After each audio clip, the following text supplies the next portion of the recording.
Okay guys, I'm showing you some of the supplies I'm going to use, and most all of this came from Dollar Tree with the exception of the burlap fabric mesh, and this either came from Michael's or Walmart, but everything else came from Dollar Tree. So if you need to, pause it and take a snapshot of it, and we're going to get started. This is the top half of the hat frame, or some people call it the witch hat frame, some people call it the boat frame. I've already removed the bottom part because I used it for a swag at Easter. So I'm going to use this top part like a ladder. The Scarecrow, we are going to fluff him up. Now I did it off camera, but it's going to take a little bit of effort to separate him from his wooden dowel. And we're going to take a plastic grocery bag and, just fluff him up a little bit.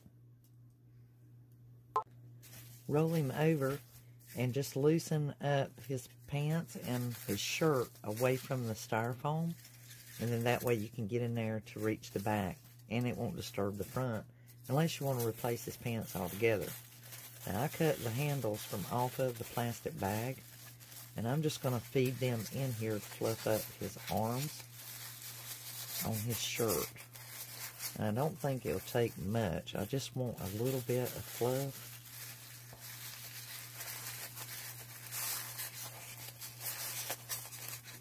And as you can see, that happens real quick. So that should be good. And then on his breeches legs, I cut the plastic bag in half, but I don't think I'm going to need that much. So I continued to take the bag handles and stuff it into the arms, and then I cut the bottom in half and stuffed the breeches legs. Taking my glue gun, I just glued that paper pants as best I could right back into place. And it did tear where it just degraded. I've had it a couple of years, and it did come from Dollar Tree, but I've had it a while. So I took some masking tape, and I just patched up my Scarecrow's patched pants. I then took my glue gun and one of my wooden sticks and glued the head back on, and then I put the bow, but we're going to improve on that bow, you'll see.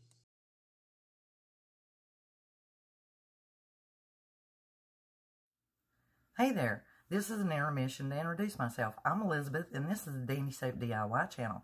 Thank you so much for viewing this video. Now, there is a playlist in the description box down below if you don't see it already. If you click on it, it will bring it up, and you can roll right through there. This is called the Unusual Fall Wreath Challenge, and this is put on by Kiki's DIYs, along with a bunch of my other pals that are on this playlist. So, if this is the first time you've ever seen my channel, thank you so much for viewing it. If you like what you see, I really appreciate the thumbs up. Now, let me tell you what I'm sharing with you today. I'm going to show you how to take Deco Mesh and use it for more than just the standard way. That way you can use that in your future creativity as well as your future projects. The second thing I'm going to share with you is how to take the Dollar Tree football sign and convert it into an acorn. So at this section of the video, we are working on preparing the form. And I am fixing to show you how to take that Deco Mesh and tie it onto this form and use it a different way to decorate your wreath forms. You've got a whole lot of people to go see, and make sure you say hi to all my pals, give them a thumbs up, subscribe to their channel if you haven't already. So, without further ado, back to the video. So now I'm going to disassemble this sign and use the pumpkins from off of it. And these, I'm going to use one of these for an acorn. Now on these signs, I take my putty knife and just move off the glitter, but I do it over the trash can, so I won't be doing this on the video. Just so you guys will know what I do, I just take that putty knife and I just slide that glitter right off. It's easier than sanding. So at this point, I have taken the pumpkin Waverly chalk paint and base coated all three pumpkins because I needed them to match in contrast and color. And one of them had football on it, which I will be replacing. And right here, I've taken sunflower and just lightly brushed it on here to give it shading and give it more definition and look more realistic like a pumpkin. As I said, I didn't have an option. I did have to paint them all to get them all to match. And what you'll find is I take this sunflower I'm highlighting with, and I end up painting the third pumpkin that had football on it, and later putting faith on it, which you will see. And then I use Truffle Waverly chalk to paint the footballs. And we're going to turn those into acorns. Alright, I'm going to change the color up on one of these and make this acorn a little more of a golden brown. And just to make it look more golden looking, like an acorn would be. And you can do the brown, and I may just leave the other one brown, but I needed contrast because this was starting to look a little too dark and depressing for me. I like vivid colors, and I love the colors of fall as well, so I just wanted to brighten my potential acorn up. Painted this pumpkin sunflower, and that would later have faith on it. And if you move it around, it will do its own shading and contrast. What was left over on the brush is what I shaded the acorn with, and put a square patch just for a golden reflection. Turn back on there. I'm basically going to follow what's already on here.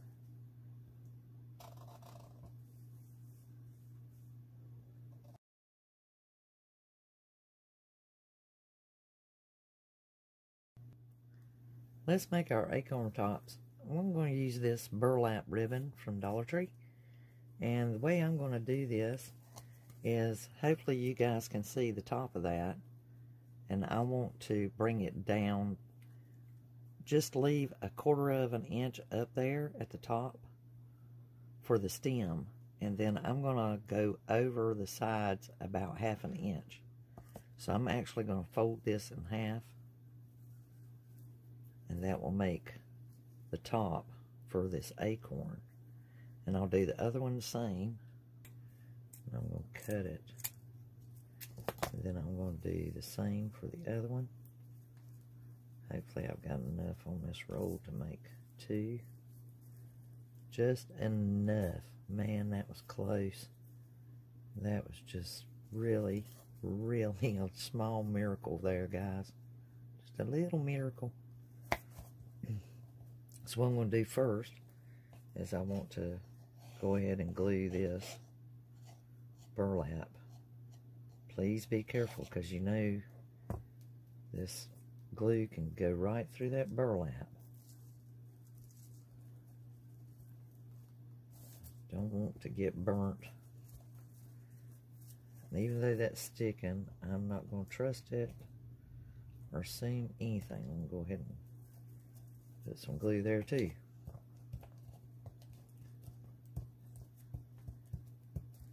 Now this difference that's overhanging, we can form our top up here. So we're going to bend this down on the corners. Just kind of bend it at an angle, just like that. And this side the same way, at an angle. And then that's going to bring up the top, kind of like an acorn. It's going to be our makeshift acorn. So it looks like I'm going to have to glue that down to get it to hold till I get a... So to create the acorn, I took the angle fold and glued it in the back securely. And this will ensure it. Then for the stem, just put a dab of glue in the center there on the back. Press it together with your fingers and just kind of trim off and round off the corners so they're not so square. So they look more like, well, an acorn. So they're more rounded. Same way. Now to make those corners a little bit more rounded, let's fold it inward like that. Let's do it like a center piece. And that'll help us have a more rounded edge. It is a learning process.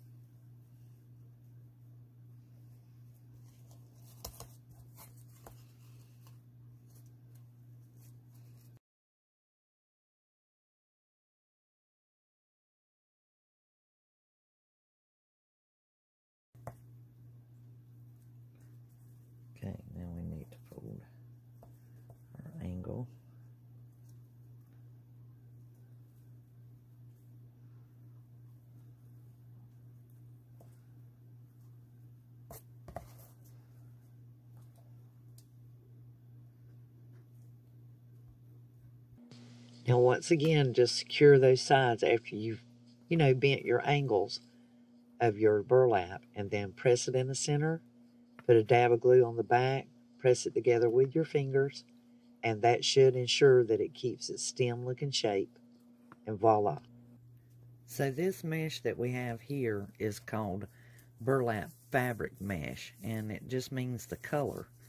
And it's 21 inches long. So what I'm going to do is I'm actually going to cut a 7-inch wide strip, and I'm going to be tying it to the frame.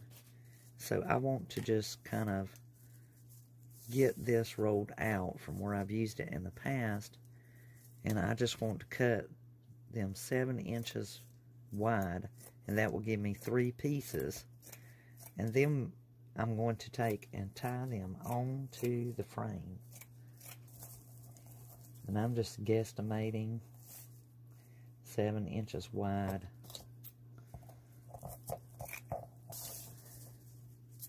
And on my frame, all I'm worried about is pulling them elongated. And I'm just basically going to tie them. I'm not going to try to fancy them up. If they look ragged, that is fine with me. I'm just using it as a filler, not as a base. It's just, or I'm using it as a filler base. And I'm just tying them on there.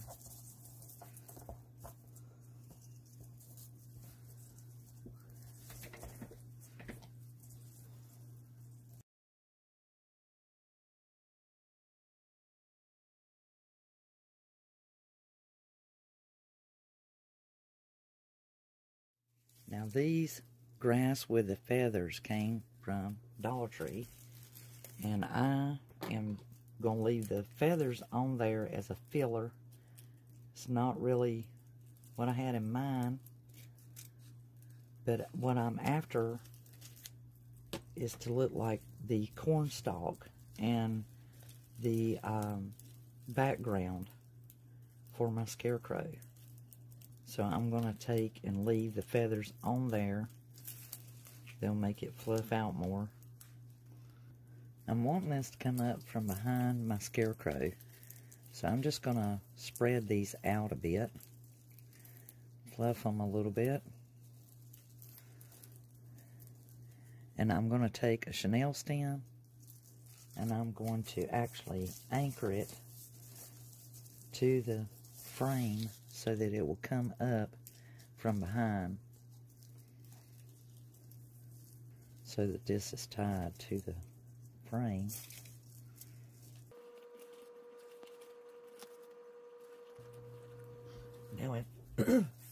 Now in staging my wreath, I already know that when I put my scarecrow on here, that it's possible some of this frame will be exposed. So to camouflage it, I'm going to glue some leaves on this frame.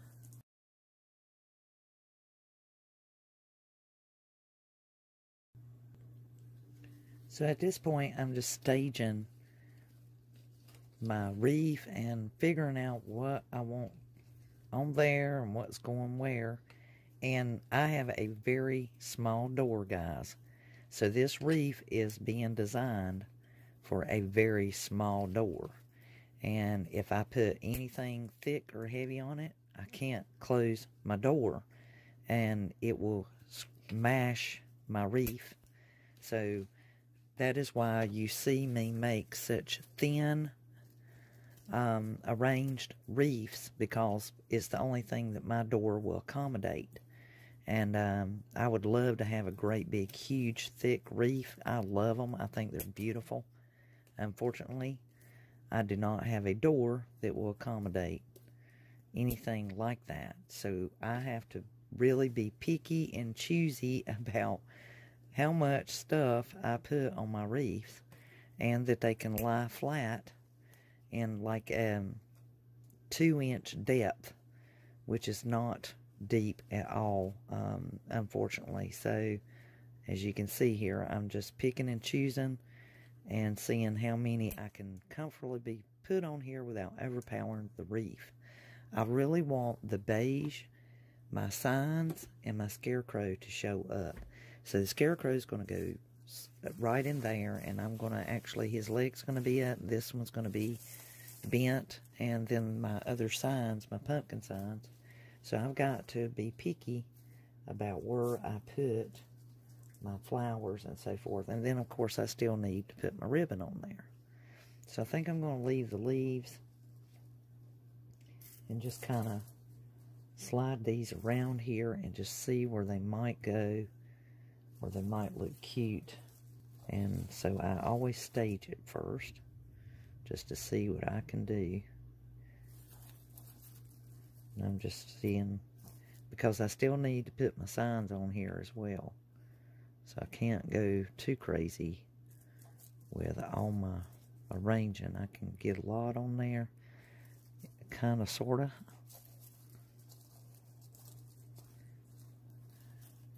And I may can do some more of the flowers, because he's going to be somewhere about here. And then we have our signs, so he's going to go there.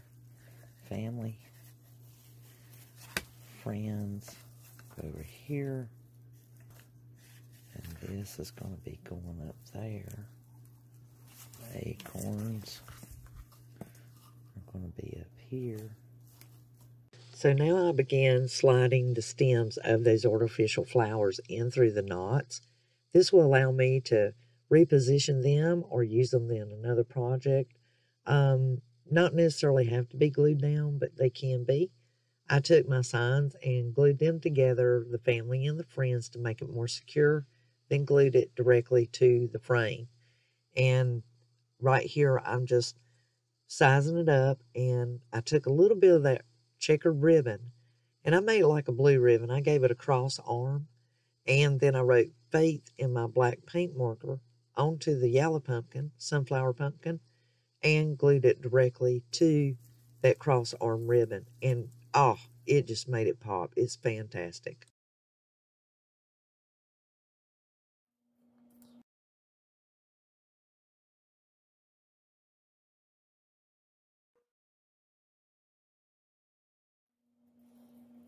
Now I'm going to put my acorns up there, guys.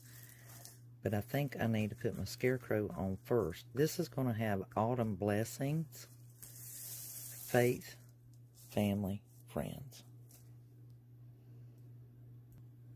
Now I'm going to glue these together before I put the writing on them, just so they stay like I want them, in the position I want.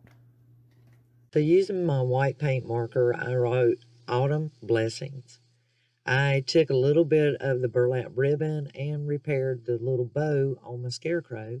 I added a mum to his hat, gave his hat a little fix and touch up too, and then I began gluing it to my frame. So basically I took the arm and wrapped it around the grass that's to mimic the stalk of a corn stalk. And then I took his leg and I made it like he was sitting on the ladder and glued it into place. And then I found my pumpkin pick. It had some leaves, and I glued that to his chest, and then I glued his arm to the pumpkin as though he was holding it. And then I propped the 1 foot down there at the bottom where the pumpkin was. So I've got some better pictures coming up. Stay tuned. And just a few words first. Thank you so much for viewing this video. Oh, and by the way, if you would like to join my gang, hit that red subscribe word. It'll pop up in a window. When it does, hit the bell, and you'll receive the first notification of all new videos that I put up, which is on the average about 2 times a week. Well, gang, I brought our wreath in here to the display wall. It is autumn blessings, faith, family, and friends. I love that about autumn with all its vivid colors and all these bright orange, reds, and yellows. And I believe that that red and white checkered ribbon was the perfect touch for this unusual wreath. The Scarecrow, he certainly looks content sitting upon the ladder there with his foot up on the pumpkins. And you guys, it truly is, for this country bumpkin, all about autumn blessings, faith, family, and friends. I think it suits any decor, whether it's traditional, modern, or farmhouse. Please leave your comments and suggestions in the box below. I enjoyed having you come along with me to make this wreath, and I certainly hope you had as much fun as I did. Please let me know in the comment boxes so I can read them for later. Until the next DIY, this is Elizabeth, over and out. Bye guys.